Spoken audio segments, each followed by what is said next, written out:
Amandla akenikwa handle amandla. Now I can hear you. Comrades, chairpersons, to the family, our daughter-in-law, Dimple, and grandchildren, Neo, Namakwezi, and Lindiwe, to Gilbert and Mary Hani, the parents of Chris, to Dusha and Kosana, Chris's older and younger brothers, to commanders, commissioners, and soldiers of Umkhonto weSizwe, distinguished participants in this solemn occasion,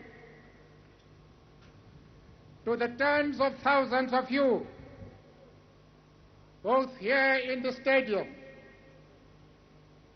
those gathered already at the graveside, and all participating in memorial services throughout the country. We have come here to pay our last respects to one of the greatest revolutionaries this country has ever known.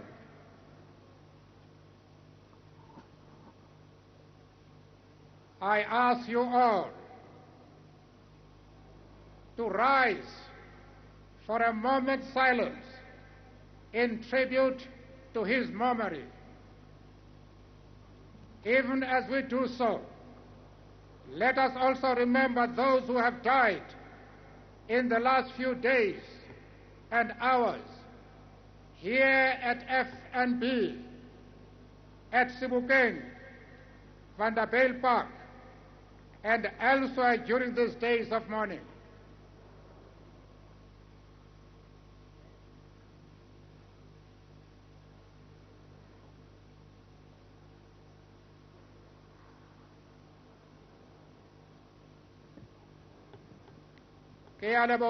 Thank you.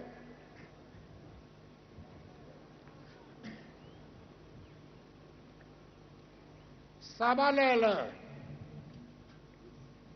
in Kofinvaba district is a place well known to me,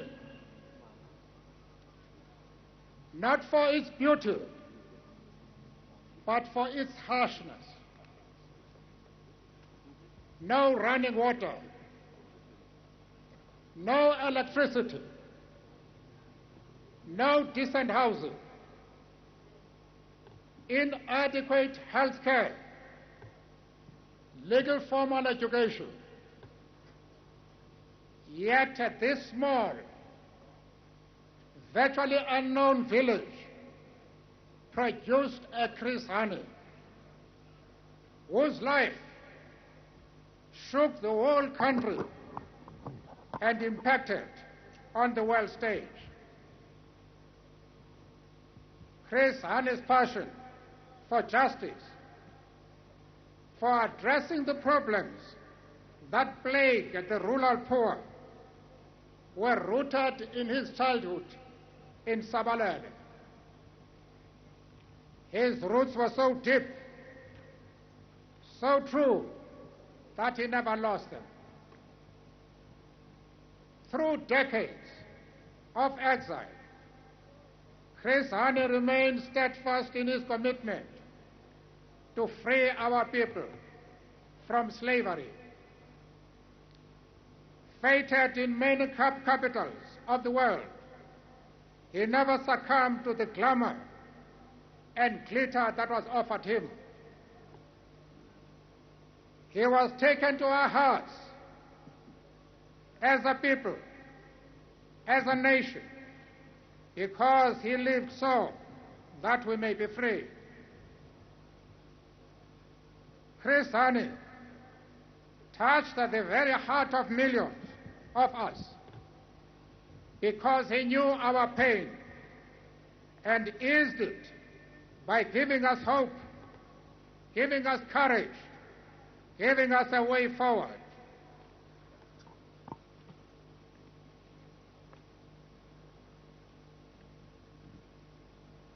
Chris Hani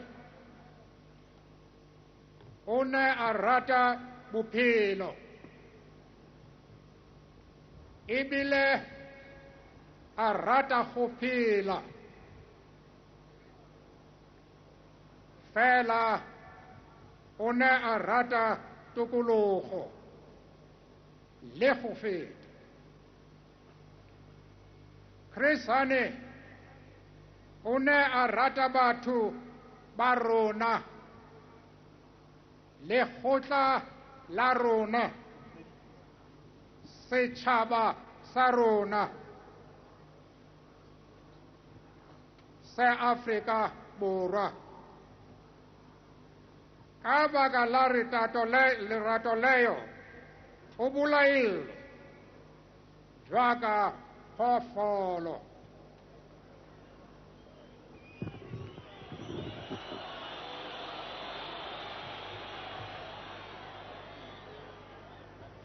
Yesterday, thousands of you filed past his coffin to pay your last respects.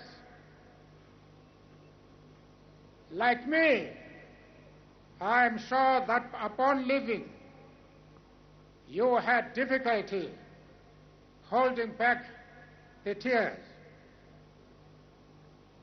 Chris Hani's medal was no aberration. It was consistent with the patterns of the past. Scores of assassinations remain unsolved. Baphi or Richard Turner, Matthew Goniwe, Sparrow Mkondo, David Webster, Ruth First, no Dulcie September. Ithetha ngabantu abambalwa. Ababulali balamaqhawe kuthiwa abaziwa. Why? They remained unnamed because the criminals investigate themselves.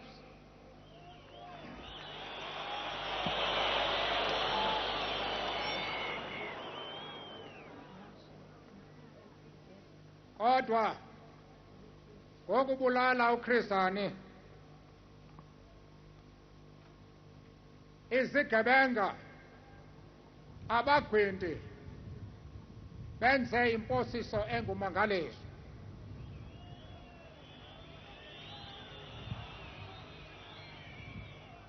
Chris Hani will not become just a statistic.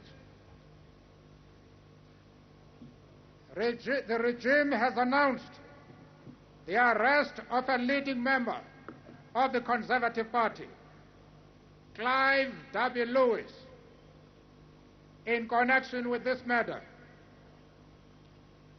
We insist he be brought before the courts without delay.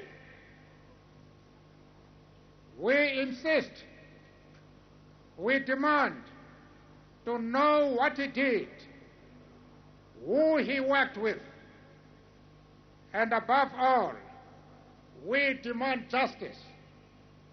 We do not want to see a situation where those arrested for such heinous crimes simply go free once the hue and cry dies down, as has happened in the past. in 1991, when we spoke of a third force being responsible for the violence, we were ridiculed and criticized by everyone. Now both South Africa and the world recognize not only the existence of that same third force, but also the extent of its activities. That is why Mr. de Klerk, retired army and police generals with golden handshakes, but neither we nor the country know what activities they were dismissed for. When Chris Hani criticized the theft of weapons from the Air Force Base and said those weapons were not stolen, but were taken to be used in covert operations, he too was ridiculed. Guns from those same stolen weapons were used to kill him. This secret work of hitmen and covert operations is funded by our taxes, while we remain without homes, without food, without education. Almost 9 billion rand was spent in the last 2 years on these secret operations. But we, the taxpayers, do not know what it was spent on. We only know that our people continue to die in violence on the trains, in massacres, and by assassination. The killing must stop.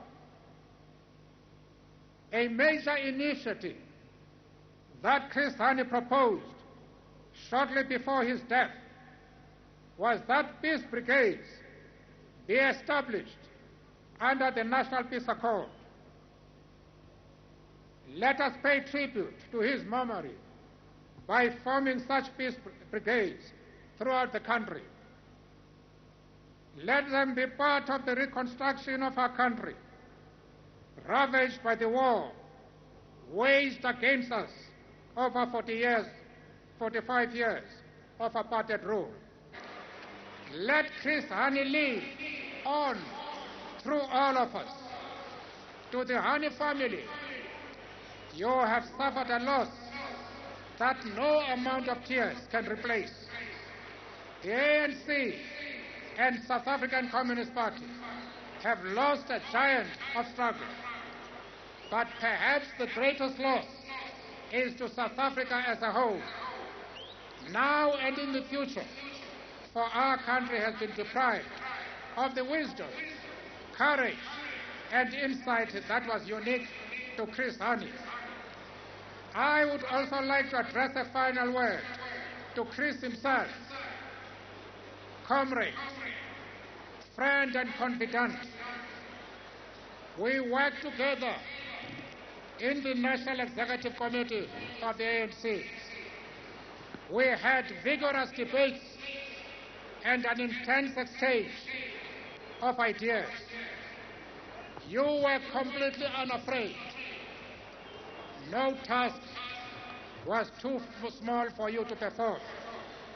Your ready smile and warm friendship was a source of strength and companionship. You lived in my home, and I loved you like the true son you were. In our hearts, as in the heart of all our people, you are irreplaceable. We have been struck a blow that wounds so deeply that the scars will remain forever. You laid down your life so that we may know freedom. No greater sacrifice is possible. We lay you to rest with the pledge that the day of freedom you lived and died for will dawn. We all owe you a debt that can only be repaid through the achievement of the liberation of our people, which was the passion of your life. Fighter, revolutionaries, soldier for peace, we mourn deeply for you.